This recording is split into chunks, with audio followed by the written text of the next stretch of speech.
Hi friends అందరికీ welcome back to our YouTube channel. ఎలా ఉన్నారండి? బాగున్నారా? నేనైతే బాగున్నాను. సో మీరు కూడా బాగుండాలని అయితే మనస్ఫూర్తిగా కోరుకుంటున్నాను. సో లాస్ట్ వీడియో వచ్చేసరికి మనం కోకో గురించి అయితే ఎక్స్ప్లెయిన్ చేసుకుంటూ ఒక వీడియో అయితే చేసాము. ఇదైతే సెకండ్ పార్ట్ అనమాట. అంటే కోకో డ్రై అయిన తర్వాత ఎలా చేస్తాము, నెక్స్ట్ వర్క్ ఎలా ఉంటుందని చెప్పేసి అయితే ఒక వీడియో అయితే తీసుకున్నాను కంప్లీట్గా. సో మేము ఎప్పుడైతే హోల్స్ ఉన్న ట్రైలో అయితే మేము గింజ అనేది స్టోర్ చేసుకుంటామో కంప్లీట్గా లిక్విడ్ లాంటి పదార్థం అయితే పోతుంది. నెక్స్ట్ అయితే డ్రై అయిపోతాయి గింజలు అయితే మాత్రం. అవి 3 డేస్ తర్వాత, అంటే గింజ తీసిన 3 డేస్ తర్వాత అయితే మేము ఎండపోయడానికి అయితే పొలం నుంచి అయితే మా అయ్య వాళ్ళు అండ్ అన్నయ్య వాళ్ళు తీసుకొచ్చారు. మాకు కోకో గింజ తీయడానికి అయితే 3 డేస్ పట్టింది. ఎందుకంటే కంప్లీట్గా 1 డేనే గింజ మీద అయితే డిపెండ్ అయ్యి లేము. సో మనకి ఎండ పోసేటప్పుడు కూడా స్టెప్ బై స్టెప్ కింద ఎండపోయాలి. అంటే ఫస్ట్ డే కొన్ని పోసాము, సెకండ్ డే ఇంకో కొన్ని అలా పోసుకుంటూ రావాలన్నమాట. సో ఎలానో పొలం నుంచి తీసుకొచ్చారని చెప్పేసి మా శివ అన్నయ్య అండ్ మా అయ్యకు కూడా వెళ్ళి, అంటే నేనైతే వర్క్ ప్రాసెస్లో ఉన్నాను కింద అయితేనే. సో మా అయ్య అండ్ అన్నయ్య కూడా బరకమది సర్ది ఆ గింజలు అనేవి ఎండపోయడం జరుగుతుంది. ఇవి ఎండపోసేటప్పుడు కూడా చాలా జాగ్రత్తగా అయితే ఉండాలి. ఎలా అంటే కంప్లీట్గా 3 లేయర్స్ అయితే వేస్తారు. అంటే ఫస్ట్ హాఫ్ వచ్చేసరికి 3 లేయర్స్ వేస్తారు. అంటే గింజ మీద గింజ ఉన్నా పర్వాలేదు. ఇవైతే కంప్లీట్గా ఒక 3 అవర్స్ అండ్ 4 అవర్స్ ఎండిన తర్వాత అయితే మాత్రం అవి 1 లేయర్కి వచ్చేయాలన్నమాట. అంటే కనీసం గింజకి గింజ కూడా టచ్ అవ్వకూడదు. ఎప్పుడైతే గింజకి గింజ టచ్ అవుతుందో అవి అతుక్కుపోయి అలానే ఉంటుంది. ఇదైతే మాత్రం కాయ నుంచి గింజ సపరేట్ చేసేటప్పుడు కూడా సరిగా తీయకపోతే నెక్స్ట్ అయితే వర్క్ బాగా పట్టేస్తుంది. ఎప్పుడైతే కాడతో పాటు గింజను లాగేస్తారో కాడ దాంట్లోనే ఉండిపోవడం వల్ల మనకి గింజలు అనేవి ఉండ కింద అలానే ఉండిపోతాయి. ఈసారి అయితే కోకో నుంచి గింజ తీసేటప్పుడు అయితే మాత్రం అన్నయ్యకి అండ్ పిల్లలకి కూడా తెలియకుండా ఫ్రూట్ నుంచి అయితే మాత్రం ఓన్లీ గింజలు లాగటం మానేసి వీళ్ళ ఫ్రూట్లో నుంచి ఉండ కింద లాగేయడం జరిగింది. సో అందుకని చెప్పి నాకు తర్వాత వర్క్ అయితే ఎక్కువ పట్టేసింది. అంటే కాడ ఉండిపోతుంది కదా దాంట్లోనే. ఎప్పుడైతే కాడ ఉంటుందో కాడతో పాటు డ్రై అయిపోతాయి. ఆ గింజల తర్వాత సపరేట్ అవ్వడానికి చాలా టైం పట్టేస్తుంది అనమాట. అలా ఉంటే తీసుకోవడానికి కూడా ఆలోచిస్తారు. అందులోనూ కాస్ట్ ఒకటి కొంచెం కొంచెంగా తగ్గుతూ వస్తుంది. ఇలా కాస్ట్ తగ్గే టైంలో ఏంటంటే వాళ్ళు ఏ రీజన్ చెప్పి గింజ పట్టుకు వెళ్తాం ఆపేస్తారో తెలియదు మనకి.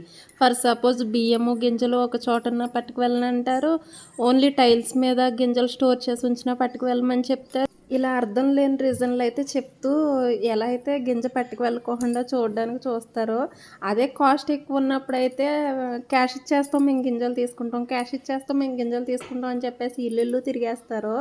ఇలా కాస్ట్ తగ్గినప్పుడు ఏంటంటే మాకొద్దు అనడానికి ఎక్కువ ఆలోచిస్తారు. బట్ బాబాయ్ ఉన్నప్పటి నుంచి కూడా గింజలు వాళ్ళే పట్టుకెళ్ళేవారు. సో కొత్తగా అయితే వేరే ఖాతాలకైతే ఎవరి దగ్గర తీసుకోవట్లేదు. కొత్తగా ఎవరైనా కోకో తీసుకుని ఆ తోటలు చేసి అండ్ గింజ అనేది స్టోర్ చేసి మా దగ్గర తీసుకోండి అంటే వాళ్ళ దగ్గర అయితే తీసుకోవట్లేదు. ముందు నుంచి ఎవరి దగ్గర అయితే తీసుకుంటున్నామో వాళ్ళ దగ్గరే తీసుకుంటామని చెప్పేసి అయితే తీసుకుంటున్నారు.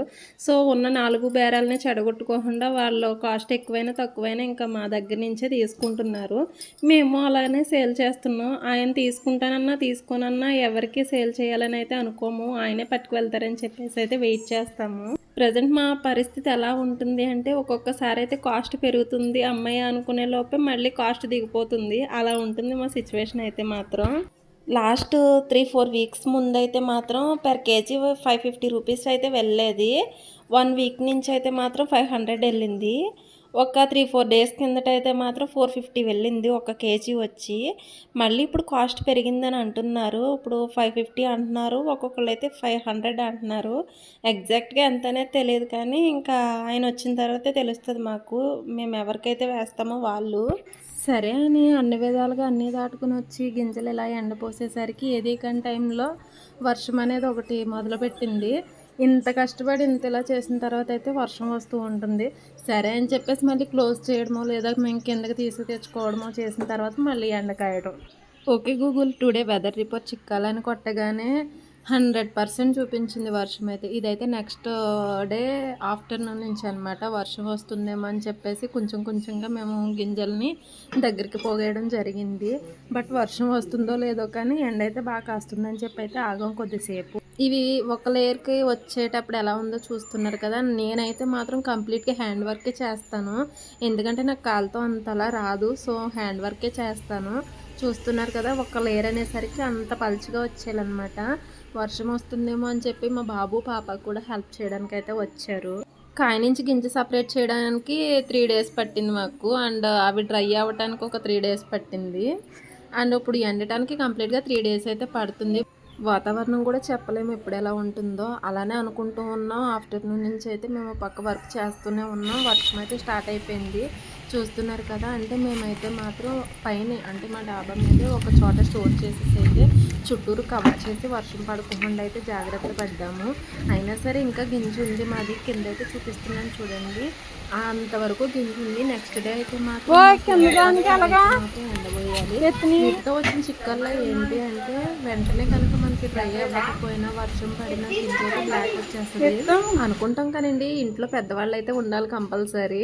మనల్ని ఏదో ఒకటి తిట్టడానికో లేదంటే ఏదో ఒకటి చేయడానికో ఏదైనా సరే ఒక మాట అనడానికి పెద్దవాళ్ళు అయితే ఖచ్చితంగా ఉండాలి. నేను అంత వర్క్ చేసుకుంటుంటే అన్నీ చేయాలంటే నా వల్ల కాదని చెప్పేసి మా అమ్మమ్మ అయితే ఒక పక్క నాకు హెల్ప్ చేస్తుంది. అమ్మమ్మకి అయితే 2 ఇయర్స్ బ్యాక్ అయితే హార్ట్ ప్రాబ్లం వచ్చింది. అప్పటి నుంచి అయితే కొంచెం వరకు అయితే మేము మందులతో అయితే తనని చూసుకుంటూ వస్తున్నాము. నేను అంటూ ఉంటాను, నీకు హెల్త్ బాగోదు కదా, ఏ వర్క్ చేయొద్దు నేను చేసుకుంటా అన్నా సరే వినదు. ఏదో ఒక వర్క్లో నాకు హెల్ప్ చేయాలని అయితే కంప్లీట్గా అనుకుంటూ ఉంటుంది. ఒకవైపు మేము గింజలు తడిచిపోతాయేమో అని హడాబిడిలో ఉంటే అమ్మమ్మ ఇంకా బయట ఏమన్నా ఉంటే అవి చక్కబెట్టాలి కదా అని చెప్పి అవి చక్కబెడుతూ కూర్చుంది. ఇది వచ్చేసి నెక్స్ట్ డే వీడియో అనమాట. అంటే మాకు వర్షం వచ్చిపోయిన తర్వాత నెక్స్ట్ డే వీడియో. మా అయితే మాత్రం మా పామాయిల్ చేను రైతు అయితే మాత్రం మ్యాంగోస్ తీసుకురమ్మన్నారు. అందుకని చెప్పి తనకి మ్యాంగోస్ తీసుకుని మా అయితే తనకు వెళ్ళారు. అక్కడికి వెళ్ళిన తర్వాత నేను ఒక్కదాన్నే ఉన్నాను. ఒకవేళ గమ్ముని వర్షం వచ్చినా సరే గమ్ముని నా వల్ల అవ్వదేమో అని చెప్పేసి ఇంకా నేను ఒక చోట అయితే స్టోర్ చేసేస్తున్నాను.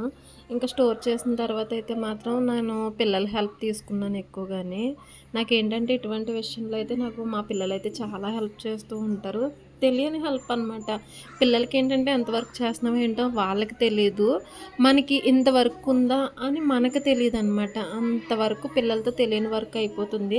అలాగని చెప్పేసి నేను మరీ ప్రతి పని పిల్లలతో చేయించేసుకునే రకాన్ని అయితే కాదు. ప్రతిదీ వాళ్ళకి కొత్త గొప్ప తెలియాలనేసి అయితే నేను అనుకుంటాను. వాళ్ళు కూడా ఏం డిస్టర్బ్ అవ్వకుండా వాళ్ళే ఇష్టంగానే చేస్తారు ఏ వర్క్ చేసినా సరే. అందుకని చెప్పేసి నేనైతే మా పిల్లల్ని పిలిచేసి ఇంకా వాళ్ళు వచ్చిన తర్వాత అయితే ఒక చోట స్టోర్ చేసి ఉన్న గింజలే కదా, వాళ్ళైతే ఒక ట్రైలో అయితే స్టోర్ చేయడం జరిగింది. నెక్స్ట్ అయితే పెద్దమాయ వచ్చి అయితే మాత్రం అవన్నీ ఒక చోట పెట్టి వర్షం వచ్చినా సరే తడవకుండా అయితే కవర్ చేశారు. సో ఇంతవరకు నా వీడియో చూసారంటే నచ్చిందని అయితే అనుకుంటున్నాను. నెక్స్ట్ వీడియో కోసం మన ఛానల్ని లైక్ చేయండి అబ్బా. మన ఛానల్ని కొత్తగా విజిట్ చేసే వాళ్ళు అయితే కంపల్సరీ సబ్స్క్రైబ్ అయితే చేసుకోండి. నచ్చితే కనుక షేర్ చేయండి అండ్ చిన్న లైక్ అయితే మర్చిపోవద్దు. ఉంటాను మరి, బాయ్.